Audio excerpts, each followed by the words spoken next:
Hey, is that folk music there you play there? What is that? How do you call that folk music? I think it was Studs Terkel who asked Big Bill Brunzi, did he consider his blues music to be folk music? And Big Bill says, well, never heard no horse.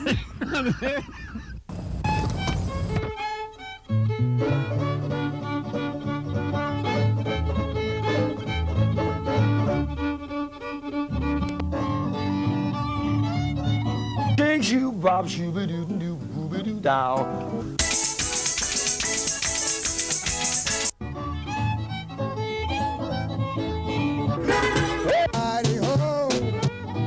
And the shot rang out, bang!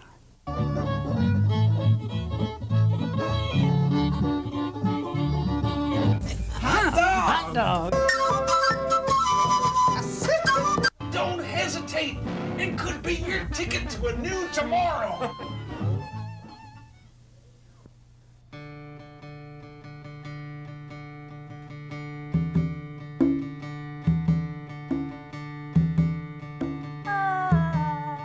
Changes in the air. Changes in the air. I feel changes in the air. You gotta tell I'm a little scared.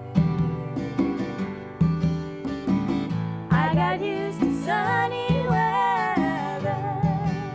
So you and me together.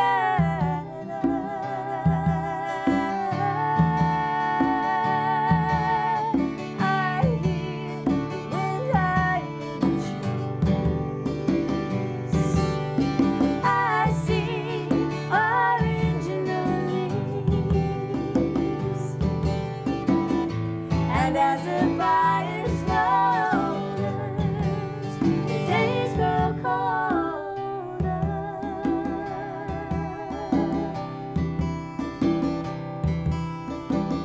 Picket fences in the yard where the end begins. Something in is keeping something else, is keeping something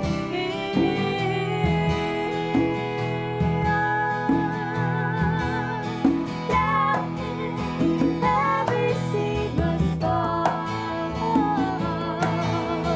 Some will make it after all. And I'll put on a sleeveless shirt and I will wear a shorter skirt and I'll find saplings in the dirt and I feel changes in the air.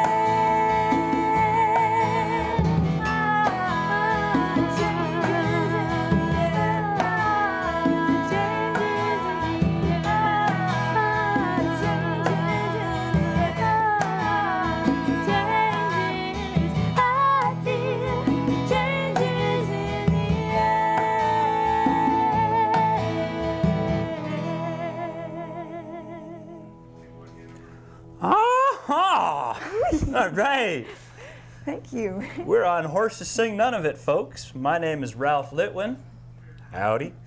And the program is Horses Sing None of It. And that was Jennie, Avila, and Amy Torchia. right, and that good. tune Got it. is on their CD right here. That's right. Changes. Oh, it's the title tune of the CD. That's Yes, right. it is. Cool. That's a great tune. Thanks. Thanks. You folks hail from sort of farm country, Yep, right down at the end of the dirt lane in Bucks County, Pennsylvania. Bucks Right. County. Yeah, That's right. that's right. With the horses and the pigs and the dogs and the cats and Llamas. All right. And you're both songwriters? yes. Yep. I wrote that song, and the next song we're going to do is one that we wrote together. Well, actually, we almost wrote together. She wrote a short song, and I wrote a short song, and we glued them together with a glorious chord in the middle. Cool. Well, it sounds like you introduced the song. Are you ready for it? Yes, I did. No, I'm not, actually. Well, we can still talk about it. You want to tell I us didn't about the actually song? introduce the song. Okay, Sure. let's hear something about it then. Well, my part has some Spanish in it, and I took Spanish in high school, so I thought I knew what I was saying. But But actually, it had been a long time since I had to conjugate verbs. So I originally said, yo te di no va. And I thought I was saying, I told you not to go. But what I was really saying was, I gave it to you, it doesn't go. And unfortunately, I only sang it in public once that way. But we kept the no va part affectionately because it rhymes with Amy's part. Right, and so Jenny and I don't normally collaborate on songs, or we haven't yet. We're not like Lennon and McCartney yet. So we decided, since we had two short songs that had similar themes, I think, we would glue them together. So my part we titled Wolf Ma, because it's about my mother, who called me one day and told me that she was a wolf.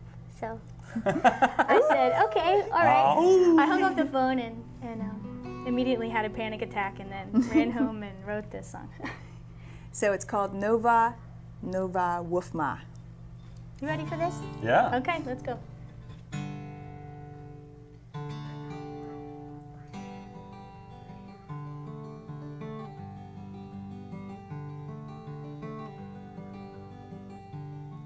Te dije no me des.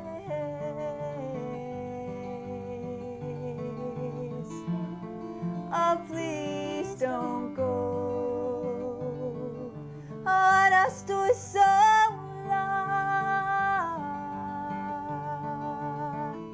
Ahora estás solo. Ahora estoy sola. Look at us, we're alone.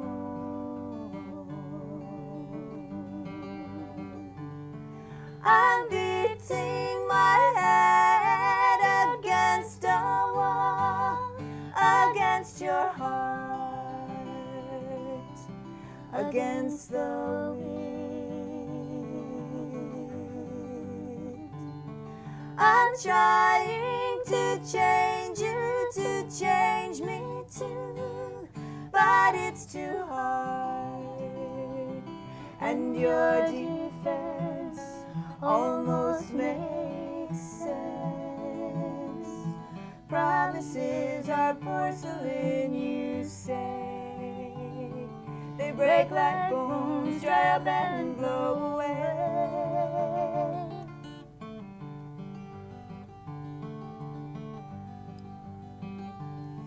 Te dije no me des.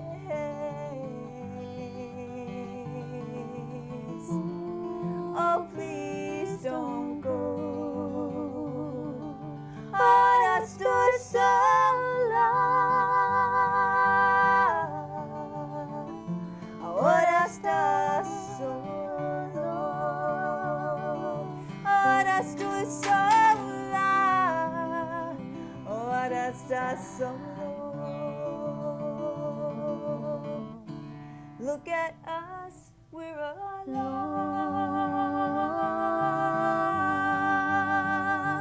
We're alone. We're alone.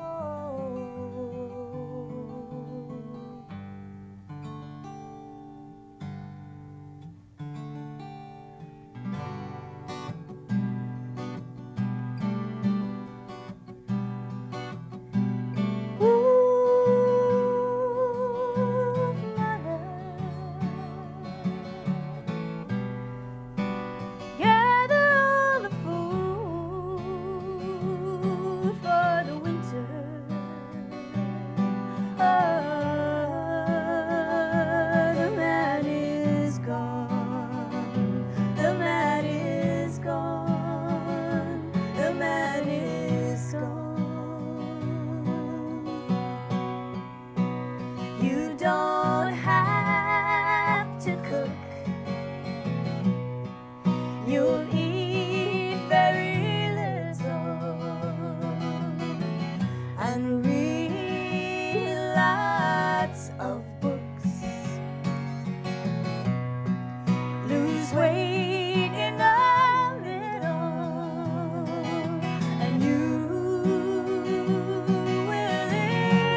Yeah. Very nice. Do you like that? Beautiful. Thank you. Yeah. Thanks. Beautiful harmonies. Thank you. So, there's a question I like to ask. I find I get good stories when I ask people how it is that they first got interested in being an entertainer, a performer, a songwriter, whatever it is that they really love about doing this. You You first? first? We're very polite. I'll go first because Jenny still has to think about her answer, I think. We actually talked about this. Well, I sang most of my life with my family, and my uncles and my mom used to sit around and sing Peter, Paul, and Mary. Stuff like that. So I was singing, you know, red light, green light, round the town, that sort of stuff when I was just like little. But when I was about 16, I lived in West Virginia, Shepherdstown, the Panhandle there, and I had friends that were old enough to get me into the bars, and lots of locals who played, you know, down-home country music inside the bars, and they let me come up and sing with them. And these are like the kind of bars where they throw chairs and stuff. So what happened was when I sang, everyone was quiet, and I started to listen, and I was smaller than I am now and looked a lot younger than I do now, believe it or not. And so that was sort of it. I got the fever just standing there. And I always thought, you know, that I would want to sing. Never thought that I could. So that's what did it. Then I just, every chance I had, I did. A little taste of that stage rush. That's right. That's right. Yeah, really. Yeah, I was trying to figure out how far back to go. And basically, I was born on stage. Really? Yes, in a way, so to speak. My mother is a nurse, and she was, you know, working at Hahnemann Hospital, so she knew a lot of the doctors there and stuff. And when she went into labor with me, they just assumed that being a nurse, she wouldn't mind if they put her in the amphitheater during labor, and all the medical students like were watching. Is this so true? It is true. Is that right? So they wheeled her in, and She made this up on the ride up. no, it's true. And she looked up and saw like 100 students looking down on her, and she passed out. That's all she remembers. And I figure I was born on stage, so here I am. Okay. That's Jenny's pivotal moment. Yeah. Well, is there something else a little bit later on in your life that, Oh, okay. that you remember that? That was a great story. She remembers that. That's the Let me funniest see. part. Then when I was 2 years old, actually in 6th grade, actually we were starting back in 1st grade, the 6th graders every Christmas put on a great Christmas pageant.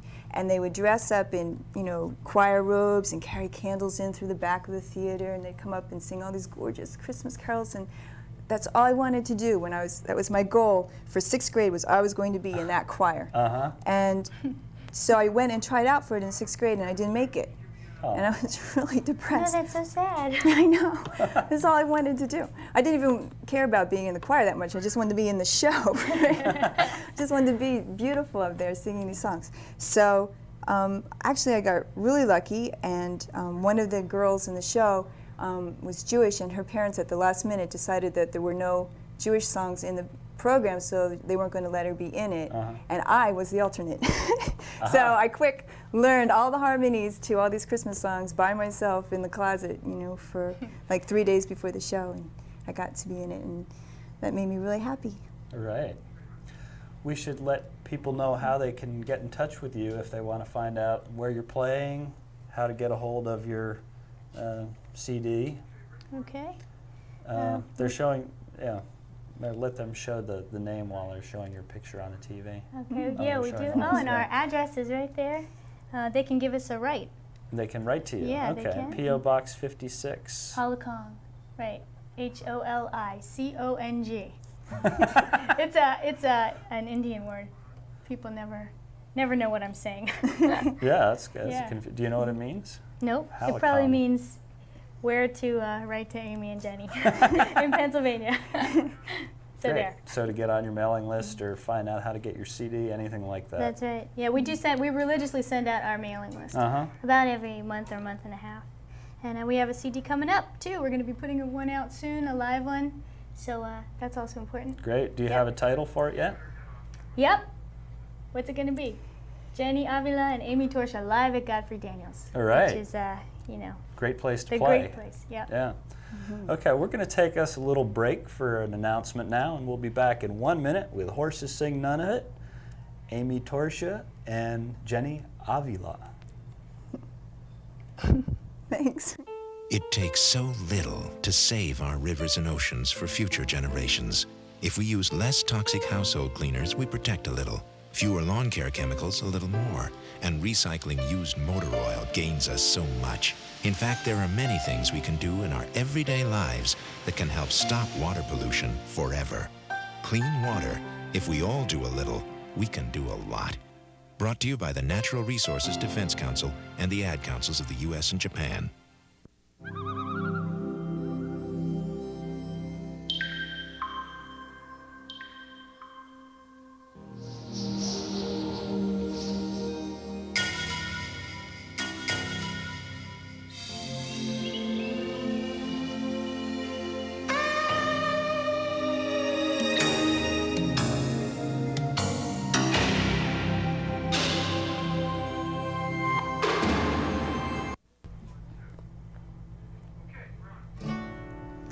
I was living with some Indians down in Santa Fe. Walked into a pawn shop just across the way. Was hanging on the wall like a dream upon a star. No brand, no finish on it, was an old arch-top guitar. I paid the man $10 and I took it for my own. With some rub-on letters, I called it Mellow Tone. It was a funky old guitar that I played for Little Bird. My heart swelled up with love, she hung on every word. It was a funky old guitar, and the top it looked sewed on. Them times was long ago, but the